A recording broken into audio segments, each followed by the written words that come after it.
Hi, my name is Jeff Harrison. Welcome to Fairway Executive. I'm very honored to be here today with a gal that, well, quite frankly, she has a lot on her plate and she accomplishes so many things. Her name is Kate Spates, and Kate, I want to welcome you to the show. And I mean that. It's an honor to be here. I mean, I see you all around on the internet. I hear all the good things you're doing in the Valley. I want you to take just a second and also tell us about, some of the things you do as a mom, and then let's talk about your business, because our goal in the show is to say, hey, what do you do that makes you very successful, that other people can say, if I did that in my business, in my life, I could experience the same type of success. Right. Well, I wish I could say there's like a great formula for balancing life and work. I know a lot of moms, and we all try our best. I think for me, it's been because we have a huge support system.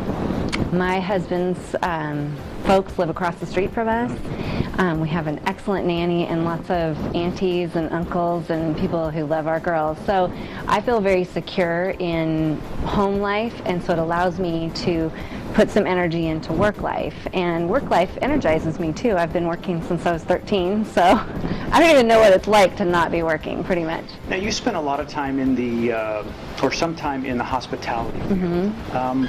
Do you think that was just a natural fit, or did you learn things out of the hospitality field, or did you bring it and said, hey, this kind of is a nice connection? Right. Actually, I think that my time at Marriott Desert Springs was like the perfect training ground for life. Not only did it teach me skills that I, didn't know, that I had no idea. I had no idea about hospitality industry at all. And I see people check you in at the front desk, and then like, what else? You just don't even think about it. But it's like a city, and so I was in 7 different departments in 9 years. So I definitely learned a lot about the hotel industry, and I had great mentors and people that said, you're really good at this, you should think about being in that, and they kind of helped guide me about, what you'd be good at is this. And so I was just kind of open for the suggestions and went along on the ride, and I'm so glad I did. When people said you'd be good at accounting, I thought, really? Okay. But I just did, and I like anything, I dive in, and I never say no. I would always say, yep, I can do that, and I'd figure it out. Well, now, so you went from being in the hospitality industry, and then is that when you broke out onto your own? What was the inspiration, or was it desperation? What was that? No, I was actually in a great place at the Marriott. I think that my next step would have been to be an assistant controller, and I needed my bachelor's degree, and in order to do that, I only had like 6 more months left of college, but I was in management, and so I couldn't just like say, I'm just going to take a time out here. And so right at that time, a family friend of ours started an internet business in Ohio and wanted to bring me on board, and I was really intrigued. I loved the whole idea, and I figured out probably 4 years before that I was a computer nerd, and that I just really, really liked anything to do with the computer. Now, did you do anything before that? When I was 18, I taught myself how to type, You're supposed to learn that in high school, but, and we learned on like typewriters. But I had an office job when I was 18, and they would say, can you do this? And I would just say, yes, yes. And then I was that girl that they would call when the printer broke, or the fax machine, which was newfangled, in 19, whatever. I'm going to date myself. But I really enjoyed anything technical. And so when he thought about bringing me on, I thought, well, rather than bringing me on, what if we took over and we made it our own? And it was a big leap for me at 28 to say I can be an entrepreneur. But like I said, I felt like I had such a good training ground in all the jobs that I had had. And I come from a family of entrepreneurs, and so it's funny because I was not a great student in school. I was not that great straight A student. It wasn't until I was in the working world where I actually felt like I'm smart and I can do something and I'm good at something. I felt like I was just kind of flailing in the wind in school. So, getting into work life, when people are like, wow, you're really quick, you're really smart, you're fast, and I thought, I think I am. And so I think I built my confidence that way, and I felt like there was nothing I couldn't do. And I'm resourceful, and that's what I look for anytime when I would hire somebody is, are they resourceful? Can they figure things out, or do they need somebody to spoon feed them? I don't like that. And so I'm really drawn to people that are resourceful and can figure stuff out on their own. And so, because that's me. Nobody said, here's how you do this, and next you're going to do this. It's like, here's a bunch of stuff, get it done, and make it work. Let me know if you have any questions. And so I kind of grew up in that culture, and I'm kind of that kind of teacher. But I feel like you kind of learn faster. If you're a resourceful person, it's frustrating when someone's telling you how to do something. You really want to do it. You want to figure it out on your own. I like to put stuff together. When we get furniture, I'm the one that puts it together. And I never look at the directions. I just like, this makes sense, and I confirm it with the directions, but I'm just that person. So you went from then maybe, hey, coming into the business to you said, hey, let's do it ourselves. And you've been doing that for how long? 15 years. Wow.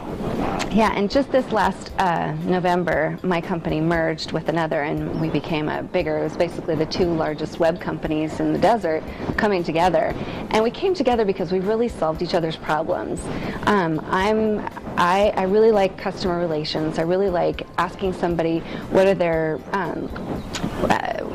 problems in business, or what are their objectives, and what do they want to do, how do they want to present their image, and I give them the tools to make that happen, whether it's social media, search engine optimization, any way that they're going to attract, retain, and attract new customers, basically.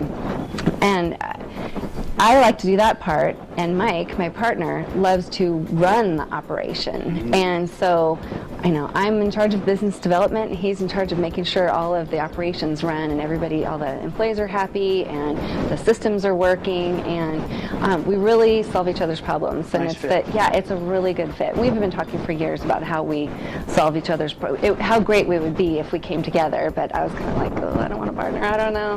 How's that working out so far? I love it. Yeah. I really do. It was tough to let Image Marketing Concepts go. That was my baby. But I really felt like I liked that our name Graph Tech is shorter, and it kind of explains more about, Graph Tech Interactive is actually the business, and I liked that it had that interactive element in it. Image Marketing Concept really did talk about marketing your image. However, it would get confusing because people thought that we were like opticians or something sometimes. Okay. And so I'm like, no, not quite. We're not an imaging center for, body scans, and we're not an optic. So I'm like, I don't know about this image thing. So I really liked the name, and he had great people that I really needed to build up my tech department, and if I was going to do that in our small pond, I would probably be attracting somebody from a competitor, and I really don't like to do that anyway. And so it just all made sense. It all kind of came together after last summer, and I just thought, I want to spend more time, quality time with my family. I'm ready to open it up for partnerships. I feel like the burden of having my own business, I'm so glad I did it for 15 years, but the burden is great, and it's hard to shoulder for one person. And I really needed somebody to run the operation, and it's just a great fit. So can you give me an example? What does your average day look like when it's a typical business day for Kate Spates? Lots of coffee. No. I like to make appointments pretty much every day to meet with clients, or take them out to lunch, or talk to them on the phone. We do a lot of work through email, so I've got my iPad, my phone, my laptop. The great thing about what we do is I can do it anywhere. So if I wanted to stay home for the morning and have my quiet time, do some writing or whatever, I can do that, pop into the office, have my meetings, go take someone to lunch, go to a luncheon, go visit a client at their office. I'm really free to be anywhere with what I do, and I can really control how the volume is of business too. We like to, we have 300 clients, say. I want to take care of the clients that I already have and make sure that we're solving all of their marketing problems and issues and challenges. but I also want to attract new business, and I'm constantly looking at other people and how they're doing what they're doing. And I sometimes shake my head and say, oh, they're wasting so much money. They should really not spray and pay. They should really be a lot more targeted about how they're using their marketing money. And I think they would, if they add it all up, I think they'd be like shocked at how much money they spend, some of these companies, marketing with their sales force and their advertising, and if they really boiled down what a customer costs to them, how many new customers should they acquire with all of that money and time and energy? And I think that they would probably be shocked at how much savings they could have if they tried some other online methods and more inbound marketing, which is really what we're focusing on, attracting people to you, not, hey, look at us, look at us, look at us, messages in your face all the time. It's more like people are resourceful, and they know when they're ready to buy, they look online. And so if you're not there online when they're ready to buy, you're out of the game. So it doesn't necessarily, they don't have to listen to the radio or watch the TV or whatever. I think all that stuff helps, and it's all periphery, it's all very important all together. And it really depends on who you're going after too.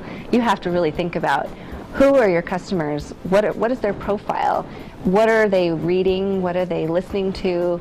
And how do we get in front of their eyes? If they don't like email, then consider text messaging. Or younger audiences, you really have to look at who do you want to buy your products and services, and how do you get in front of them the best, most efficient way. Well, it sounds like you've got it really dialed in. Mm-hmm. Do you notice here in the desert, is that, I'm going to call it technology mindset, is it changing? Yes, I see it going in the right direction, but we're still years behind other markets, other larger markets, and using technologies like location-based check-in, things like Foursquare and Facebook and Yelp and all those social media things are so very vital in larger markets, and they're really changing the way people's buying habits are. Out here, I see every day, I see more and more people are getting online, and you can, if they connect it to their Facebook, and I'm like, yay, they're getting, but businesses aren't understanding the power of how it can attract new people. If I've got the app Foursquare on my phone, and I see what's nearby, and I see that there's some specials nearby by restaurants that I'm getting ready to go to eat, and I want to see where to go, I can see that there's nearby specials if that restaurant has taken the time to claim their profile, add their special. That pops up first. I might look at that first, because let's face it, when people are really social media, they like your page and they are affiliated with a brand because they want to get special exclusive deals. And if that business isn't taking advantage of that and putting those special exclusive deals out there, there's a whole audience they're missing. Kind of an piece of real estate. Yes, it's a space that is being ignored by a lot of businesses. And I think that, just like I was singing this song in 1997, you need a website, everybody needs a website, and people are like, why would I need a website? And I'm not selling anything online. It's not always selling something online, adding to cart, it is research. People are making smarter decisions. You can only fit so much in your Yellow Pages ad or in your 15-second commercial, but if you put that web address, then your customer can go and you can make the sale online without them ever having to call. They're ready to buy you, your products, services, or whatever, because they like the way you present yourself. They like that you're engaging with their loyal fans, and they're ready to be a part of what you've got to offer. So, it takes energy, it takes time. I think a lot of businesses can do it themselves if they have somebody in-house that can do that. But a lot of times what we do is we kind of set things up and then train companies, and then they take it and run with it and check back with us. Sometimes they say, we have nobody, we have nothing, it would never get done unless you do it. And we'll do that for them, obviously. We love that relationship. We dream up all kinds of promotions and fun things to do online. So that's what we do. It sounds exciting. Kate, tell us how someone can get in touch with you, and if they want to know more about you and your business. Or maybe it should about your business. About my business. Well, you can go to graphtech.com, graptek.com. We're actually redesigning our site right now, so I've redesigned our site like 20 times. It's so hard to work on your own stuff. But you can find out about all the things that we do and the successes that we've had, and or go to facebook.com/GraphTechInteractive, or maybe it's just /GraphTech. I'm not sure, so check on that. Or go to my Facebook, Kate Spates, and connect with me. I do have a lot of friends on Facebook and enjoy that social community so much. It's especially being in our small ponds, you know. It's nice to feel like you know a lot of people. I like to go to restaurants and they know me. I like to go to my favorite places to shop for clothes or whatever, and they know me. I like our community. And I'm going to be in the desert for the rest of my life, so I want this desert to succeed. I want businesses to thrive. I don't want it to be a ghost town. We are surrounded by beauty, so there's lots of opportunity here. Well, Kate, thank you so much for joining us today. Yeah, absolutely. I'm Jeff Harrison. Thanks for joining us on Fairway Executive. Again, Kate, thank you so much. You bet. Thanks.